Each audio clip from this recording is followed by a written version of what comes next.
It's not that people don't have enough evidence. I mean, especially today, in our age of scientific age of technology and so on and so forth, where we can understand all the intricacies of the cell and the majesty of the solar system and so on and so forth. It's not that people don't have enough evidence of the biblical God. The problem is they suppress that truth in unrighteousness. You see, God has made himself known to everyone. I think it's interesting. It's not that people see the natural world and through their own neutral intelligence and whatever they conclude that there's a God. It's because God has made it evident to them. God made it evident to them. God is evident within them and has made himself evident to people. So we don't need to simply give people more evidence. That's not necessarily the solution. No, evidence is useful. But what they really need is they need to have a challenge to their worldview.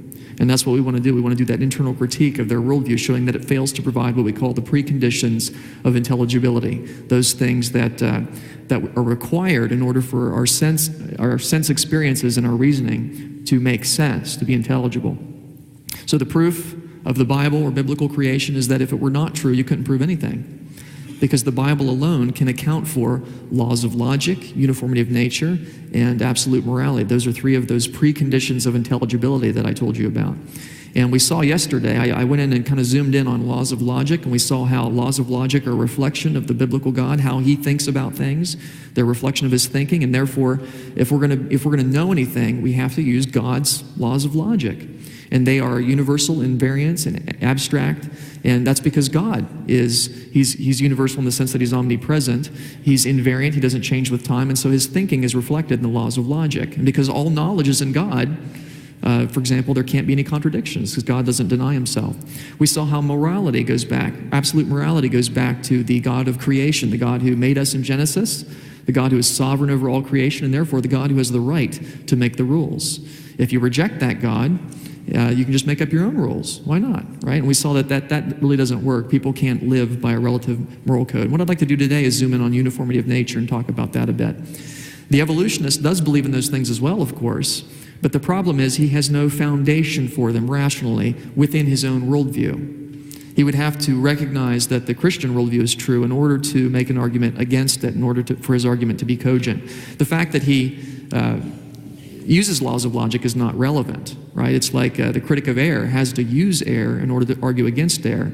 And the person using, logic, he says, well, that can't be the case, that you need the biblical worldview to have logic. After all, I don't even believe in the biblical worldview, and I can use logic. But that would be no different than the critic of air saying, you don't need air to breathe. After all, I don't even believe in air, and I can breathe just fine, right? That's not a rational response, is it? He stands on these things, but he has no foundation for them within his own worldview. Let's talk about uniformity of nature. This is my favorite of the three. That's why I saved it till last. Because I'm a scientist, and all science is predicated upon the uniformity of nature, the notion that the laws of nature do not arbitrarily change with time or space. Keep in mind that uniformity is not to be confused with uniformitarianism, the belief that rates and conditions are generally constant in time. I don't believe that. I believe there's a worldwide flood. But the Bible does tell us that there is a certain degree of orderliness in nature because God upholds things in a consistent fashion. Operational science, the kind of testable, repeatable science we use in the present that puts people on the moon and makes your computers work and so on, requires this crucial presupposition that there is uniformity. Because if you think about it, science studies predictability, doesn't it? I do an experiment under certain conditions on Monday. If I do the same experiment on Tuesday under sufficiently similar conditions, I expect to get the same result, right? If I didn't, I wouldn't assume that nature is uniform. I'd assume something changed in my experiment. I would assume the conditions are different because it's very profoundly built into us to know that nature is uniform. God hardwired that into us because he knew we would need it. All technology is based on this crucial presupposition. You realize that? Your car wouldn't work if the laws of physics and chemistry just changed tomorrow morning, right? You go to start your car and it just, poof, it turns into a big mushroom. You'd say, well, that's a little odd, but hey, it's a random chance universe for you, right? The laws of nature are consistent over time and space. And so we say the future is similar to the past in this respect. The future reflects the past is one way of putting it. And you know that. When you woke up this morning, did you brace yourself just in case gravity should send you hurtling toward the ceiling? No, you presupposed that gravity would work as it has in the past. When you walked into this room, did you hold your breath just in case all the air should go into that corner for a few minutes? You presuppose that air would spread out as it has in the past. You presuppose that the laws of nature will be in the future as they have been in the past. And of course, the consistent Christian has every reason to believe that because God upholds the universe in a consistent way for our benefit. Now, there's something I do have to make a little caveat here because, of course, God doesn't have to. I would say laws of logic, there are no exceptions to that because it's based on God's nature. He doesn't change. Uniformity is a little different, though, because God is under no requirement to uphold the universe in a consistent way, and he doesn't have to.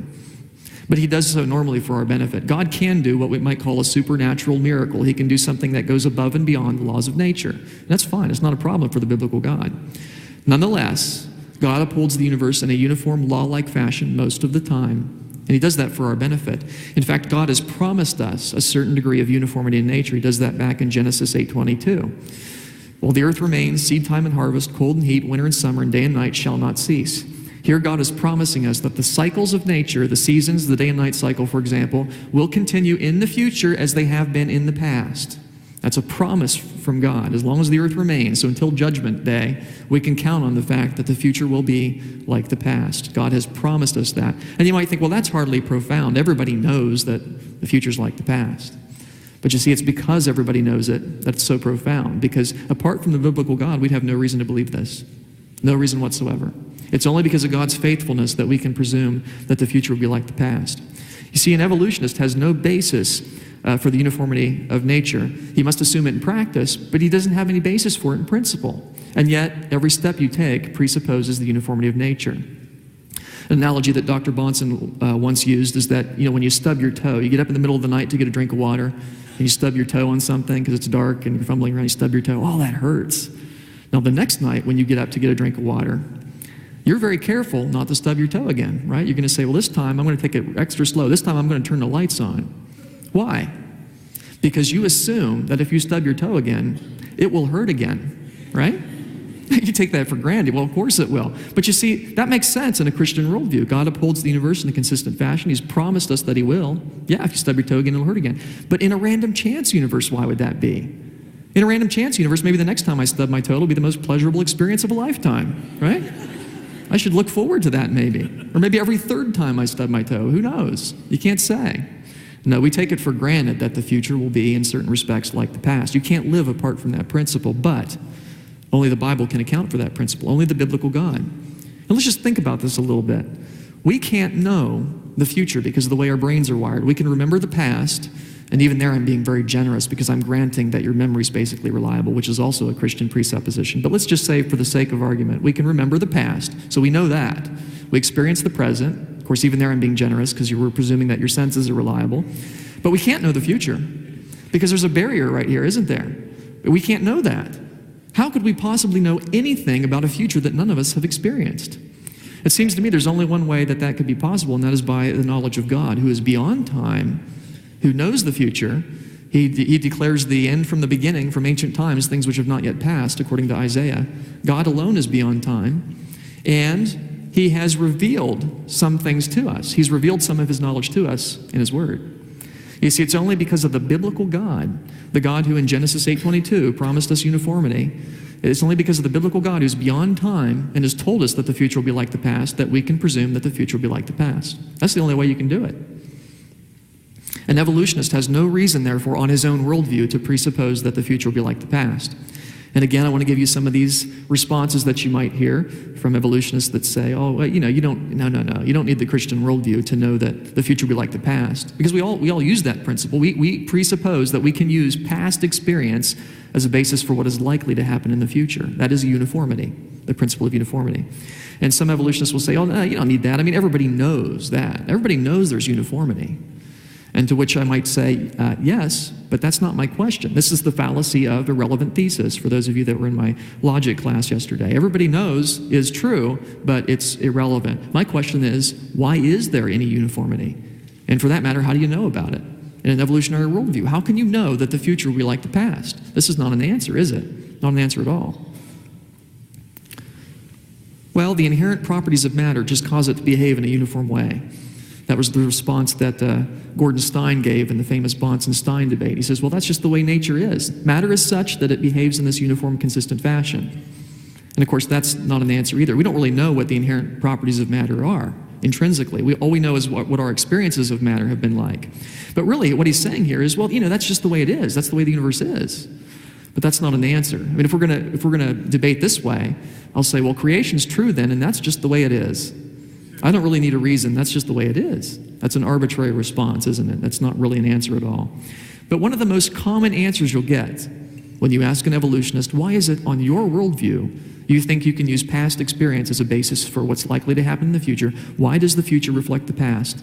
He's going to say, well, it always has. It always has. Now let's think about that for a minute, because first of all, when you first hear that, you think, well, yeah, it always has in the past.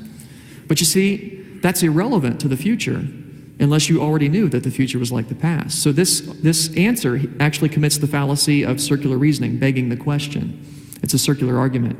And a lot of people miss that at first because we take it for granted that we can use past experience as a basis for what's likely to happen in the future. But when I'm asking, why is that?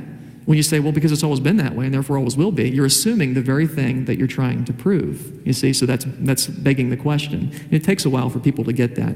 But think about it like this. It would be absurd to apply this to some other things.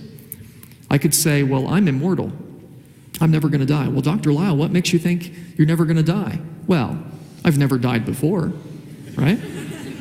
So I assume I never will. That wouldn't be logical, would it? Some things change with time. Now, why is it we think that laws of nature won't? To say, well, they've been that way in the past and therefore they will be in the future is begging the question. It presupposes there's that uniformity. Let me try and illustrate this graphically, just so you can, maybe this will help you get it, because for some reason people have difficulty grasping this. What he's saying effectively is he's saying, I'm asking, why is the future like the past? He's saying, well, in the past, the future was like the past. That is, past futures were like past pasts. And we know that because we can remember that. It's now all in our past, you see. He says, therefore, in the future, I expect the future will be like the past. But when he says therefore, he's crossing that boundary that we don't have any right on our own authority to cross. He's assuming that the future is like the past in order to say therefore. And so that's the fallacy of begging the question or circular reasoning. And it may interest you to know, I have there's a secular textbook on logic that I use. And in the section on logical fallacies, on the fallacy of begging the question, circular reasoning, the very example it uses is this example. People who think that they can use past experience as a basis for what is likely to happen in the future to prove that they can use past experience as a basis for what is likely to happen in the future. And to be really philosophically vicious, which I enjoy doing from time to time, I could actually say you can't even know what happened in the past without assuming uniformity. Oh, but Dr. Lyle, I remember the past. But you see, your memory presupposes that the laws of nature are constant over time, because your memory works on chemical reactions. If chemistry and physics were changing, you couldn't trust your memory. So unless there's already been uniformity in the past, you have no reason to believe you correctly remember there's been uniformity in the past. Something to think about. We can't know anything apart from the biblical God. We can know nothing at all except in the Christian worldview where God has revealed himself to us. And that's just a further illustration of this.